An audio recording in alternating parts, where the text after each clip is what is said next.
Bahwasanya ketika dari pihak dekanat, ketika dari pihak rektorat mengeluarkan salah satu beberapa bentuk informasi, terkadang ada beberapa mahasiswa yang tidak mendapatkan informasi tersebut. Berarti bentuknya terjadi miskomunikasi.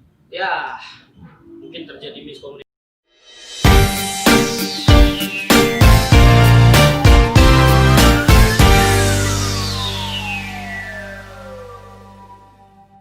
Salam teknik. Salam.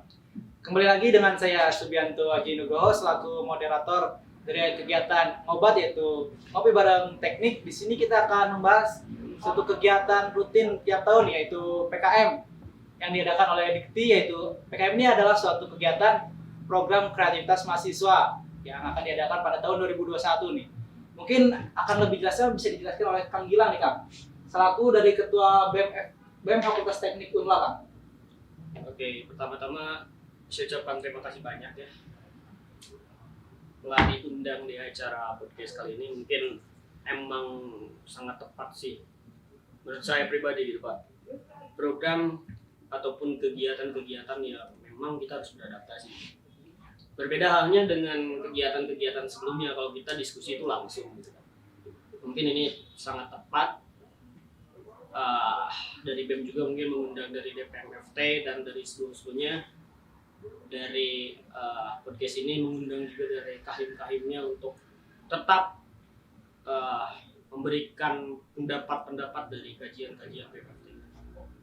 Untuk tentang PKM ini mungkin tentunya ada orang yang lebih berkompetensi untuk menjelaskan lebih rincinya. Cuma di sini kita posisinya sebagai organisasi kemahasiswaan tentunya ingin juga mensosialisasikan supaya bentuk informasinya bisa lebih merata gitu Pak terhadap setiap mahasiswa. Karena ada juga gitu Pak, bahwasanya ketika dari pihak dekanat, ketika dari pihak rektorat mengeluarkan salah satu beberapa bentuk informasi, terkadang ada beberapa mahasiswa yang tidak mendapatkan informasi tersebut. Berarti bentuknya terjadi miskomunikasi. Ya, mungkin terjadi miskomunikasi gitu.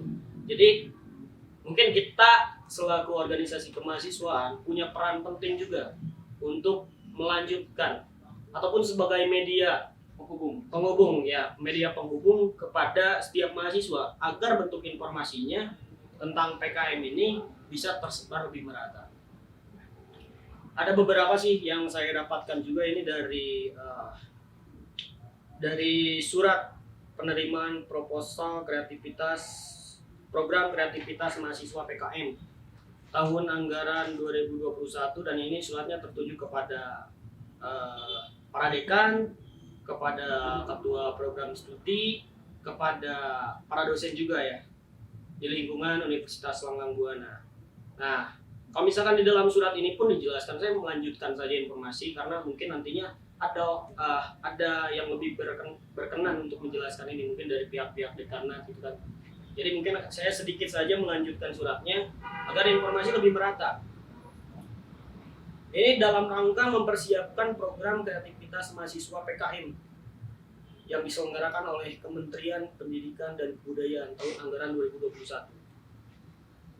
Universitas Langgang Buana pun membuka kesempatan gitu kan untuk orang-orang yang memang ingin mengembangkan potensi-potensinya. Karena sayang kalau punya pemikiran kreatif, punya pemikiran bagus, punya gagasan bagus, punya ide bagus, tapi pemikiran itu tidak diimplementasikan atau tidak dikembangkan, tidak dibuat menjadi suatu karya. Sangat disayangkan gitu kan. Jadi ini membuka juga kesempatan Tapi dari sebagai seorang mahasiswa teknik juga bisa membuat suatu produk juga kan? Nah, membuat satu produk tentunya karena kita berbicara tentang ilmu-ilmu yang nyata gitu. Kita dari hasil analisis, dari pengumpulan data itu harus menjadi suatu produk juga kan kalau mahasiswa teknik. Nah, di sini pun tertulis. Ternyata ini tuh kesempatan bagi mahasiswa dan mahasiswi yang terdaftar aktif pada jenjang D3 dan S1.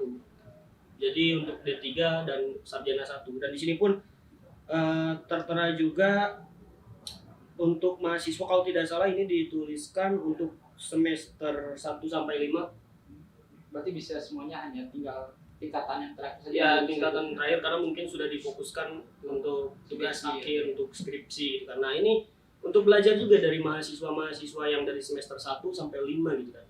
Karena tentunya membuat karya tulis harus ada riset, penelitian dan lain-lain untuk meningkatkan juga. Jadi bentuknya biar terbiasa juga buat tingkat akhir juga ya.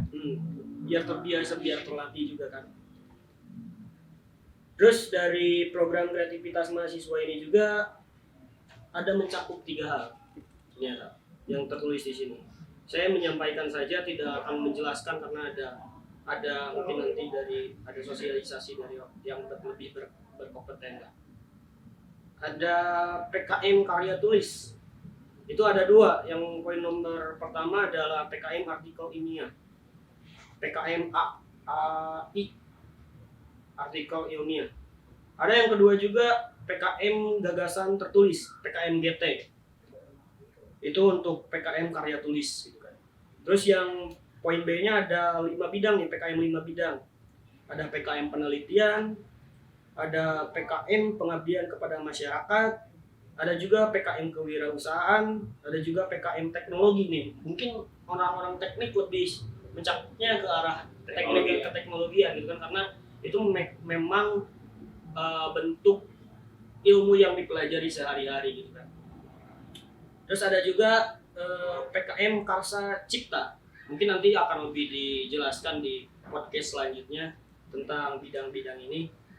Terus yang ketiga ada dari poin C-nya ada PKM gagasan futuristik konstruktif. Nah, mungkin jikalau ada teman-teman yang memang di dalam kesempatan kali ini ingin mencoba gitu kan untuk lebih kreatif, bisa juga melakukan pendaftaran. Di sini tertera juga ada proses pendaftarannya. Yang pertama, pengajuan proposal PKM. Harus mengikuti buku pedoman nih. Mungkin nanti di pertemuan selanjutnya ya kita coba jelaskan, karena mungkin ini ada durasi juga gitu kan di pertemuan sekarang. Ada juga yang telah disusun dan dikeluarkan oleh Kementerian Pendidikan dan Kebudayaan. Di sini tertulis yaitu pedoman PKM 2020 atau dapat diunduh pada link. Nanti mungkin linknya bisa di ini ya. Ada linknya. Terus kalau misalkan proposal yang sudah fix dikirim oleh ketua tim ke alamat email ada kemaunla20@gmail.com dengan subjek nama dan ketua tim. Batas penerimaan pengajuan proposal sampai tanggal 7 Januari, mungkin tinggal beberapa minggu lagi gitu kan. Batas pengumpulannya mungkin ini kesempatan untuk mahasiswa lah gitu kan, berhubung waktunya udah mepet gitu kan. Tapi untuk informasi yang lebih lanjut, nah ini untuk ada orang-orang kalau misalkan ada yang mau mendaftar dan membutuhkan informasi lebih lanjut, bisa menghubungi WA juga dari kemahasiswaan eksternal. Nomornya nanti mungkin diterangkan ya di video. Nanti ada 0811248820 atau bisa menghubungi email yang tadi gitu kan dengan subjek tanya PKM 2021. Mungkin itu sih kalau misalkan saya melanjutkan informasi tentang PKM. Nah, di sini juga ada yang pernah mengikuti PKM juga ya, Kang? Iya. Akang tuh dari Kang Dina Muhammad Indrawan selaku DPMFT Unla ya, Kang? Iya. Mungkin sebelumnya ngobat dulu gitu kan, ngopi dulu kan, ini judulnya ngopi gitu. Kopi bareng teknik. Mungkin DPM bisa ngobat nih kopi teknik. Ini lambung nanti bergejolak. Nggak suka kopi gue. Iya. Kenapa? Enggak, Terkadang hidup itu harus gimana ya, merasakan hidup yang pahit gitu, jangan merasakan hidup yang manisnya aja gitu kan. Benar nggak? Iya. Ngopi dulu kan, karena teknik gitu kan. Nanti pahitnya nggak hanya di mulut, tapi yang di lambung juga gitu, bergejolak gitu. Bahaya nanti. Ya mungkin Kang Dinar bisa menjelaskan yang pernah Kang ikutin tuh PKM apa tuh, Kang? Oh ya, yang pernah saya ikutin itu PKM pengabdian kepada masyarakat. Jadi pengalaman saya dalam hal mengikuti PKM, saya mengambil PKM pengabdian kepada masyarakat, yang dimana ide-ide tersebut yang saya dapatkan dari kegiatan saya sehari-hari gitu. Jadi dari misalkan rumah ke Unla, dan permasalahan-permasalahannya pun banyak gitu di jalanan. Contoh misalkan dalam angkutan umum yang menyebabkan kemacetan gitu di Bandung. Tapi ini loh Pak, saya potong dulu sebentar. Yeah. Ini biar lebih luas gitu ya pembahasannya. Maksudnya angkutan umum tadi menyebabkan kemacetan. Yeah.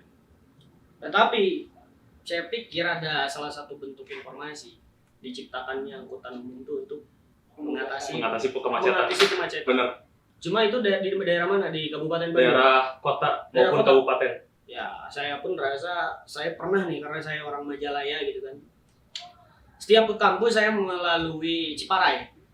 Di sana banyak sekali, maaf ya ini untuk mungkin ada supir-supir angkot siapa tahu yang nonton gitu kan. Ya, betul. Bahwasanya angkutan umum itu diciptakan untuk mengatasi suatu kemacetan gitu kan. Akan tetapi dengan sarana ataupun fasilitas kembali lagi kepada anak teknik gitu kan, tentang sarana fasilitas pasti arsitektur ataupun dari sipil gitu kan, sarana dan fasilitas yang tidak mendukung, misalkan pelebaran jalan untuk angkot-angkot mengambil penumpang ataupun muatan itu nggak ada, jadi lurus saja jalannya gitu. Sehingga suatu solusi itu menyebabkan bentuk permasalahan baru gitu, jadi malah makin macet gitu kan. Iya, terkadang juga kesadaran dari pengemudi angkotnya yang mungkin naik ataupun turunnya penumpang tuh kadang-kadang mobilnya suka di tengah gitu kan. Mungkin itu sih Pak. Iya, makanya saya di situ ketika emang angkutan umum kan dengan tujuan biar gak macet gitu. Iya, betul. Tujuannya itu satu. Cuman dari sisi lain angkutan umum juga kadang kayak menurunkan atau menaikkan penumpang itu nggak tahu jalan gitu. Karena nggak ada fasilitasnya itu. Iya, betul. Makanya saya dapat ide itu, kenapa nggak ada fasilitas ini? Iya. Buat apa? Buat mengangkut atau menurunkan penumpang di satu tempat gitu, biar aman, nggak ngeganggu pengguna jalan lain juga gitu kan. Contoh misalkan banyak angkutan umum yang emang nggak pakai lampu sen gitu kan, nggak tahu di belakang ada motor atau mobil gitu kan, tiba-tiba jebret ke sisi gitu kan. Ya.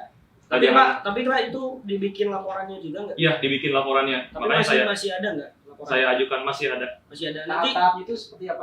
enggak, maksudnya gini, saya punya kepentingan di akademik itu ada, di sipil ada semester sekarang saya ada mata kuliah karya tulis ilmiah, mungkin bisa dijadikan referensi saya. Boleh, Saya boleh Pak Wim, kita diskusi lagi nanti. Ya nanti untuk perihal itu, karena ya itu manfaatnya organisasi gitu.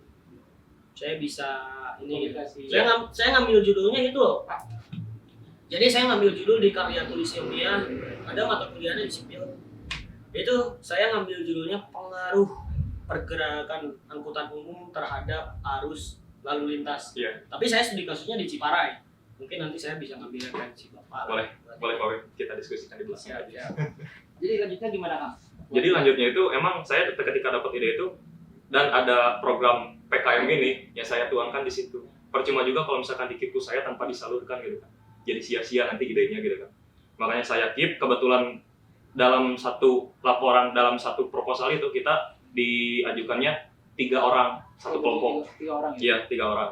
Itu hanya satu angkatan saja atau tergabung dari 2 angkatan? Jadi ngambil di beberapa angkatan. Oh, dari beberapa Iya, angkatan. 3 angkatan biasanya 3 angkatan yang selama dialamin ke saya gitu ya. Nah, jadi ketika saya dapat ide itu, saya tuangkan, saya diskusikan sama teman-teman, kita bikin proposalnya, anggaran apa aja yang harus dipakai nanti ketika saya studi kasus gitu kan, ketika saya bikin laporan yang ditujukan kepada pemerintah. Soalnya saya mitranya di situ pemerintah, khususnya Bandung. Berarti mitranya dengan pemerintah kota Iya, Bandung sendiri ya? langsung pemerintah kota Bandung. Nah, kalau misalkan ini si dananya cair, kita bisa langsung penelitian dan di situ bisa kita laporkan gitu kan bahwa permasalahannya apa aja, solusi-solusi yang nanti diterapkan oleh pemerintah kota Bandung itu diterapkan juga. Ini hasilnya. Oh jadi gini Pak, saya ingin tanya karena kebetulan saya tidak mengikuti PKM karena saya kurang mendapatkan informasi gitu. Iya. Jadi si anggaran itu tidak pakai anggaran dari pribadi gitu. Oh, tidak Pak Wim. Tidak. Iya. Itu bentuknya masuk dulu proposal di SSC atau langsung? Tapi di proposalnya itu ada RAB-nya atau gimana? Ada RAB-nya. RAB. Contoh misalkan dalam beberapa hari kerja nih kita benar-benar ngerancang gancap nih, misalkan 2 minggu kerja.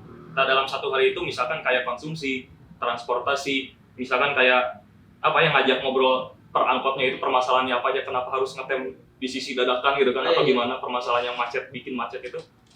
Jadi kita anggarkan itu, bikin laporannya berapa, apa aja yang harus dibawa, alat-alat yang harus disewa apa aja, itu di anggaran juga dicantumkan Pak. Jadi nggak pakai uang pribadi. Nah itu kan bentuk proposal itu kita emang pengajuannya nggak hanya di UNLA aja, bahkan ribuan mahasiswa yang mengajukan gitu kan dari kampus-kampus lain. Nanti PTN Makanya ikutan juga. Iya, ikutan juga. Jadi tapi emang diseleksi lagi gitu Pak Wim sih. Oh, diseleksi Iya, lagi. diseleksi lagi sih. tapi dan gini anggarannya. kan bicara tentang UNLA kita kampus swasta ya. Iya. Tapi ada yang lebih diprioritaskan misalnya negeri dulu nih atau enggak sama aja nanti Enggak, sama gimana aja. yang bagus Bisa sama aja. Berarti ya? Bahkan kayak diatraikan itu dalam apa ya, dalam bentuk pengajuan judul kan ada maksimalnya misalkan berapa orang gitu ya, berapa judul yang harus dikeluarkan oleh UNLA. Unla itu udah termasuk banyak loh. Kalau nggak salah kemarin itu udah 100 lebih yang harus diajukan judul kalau nggak salah ya.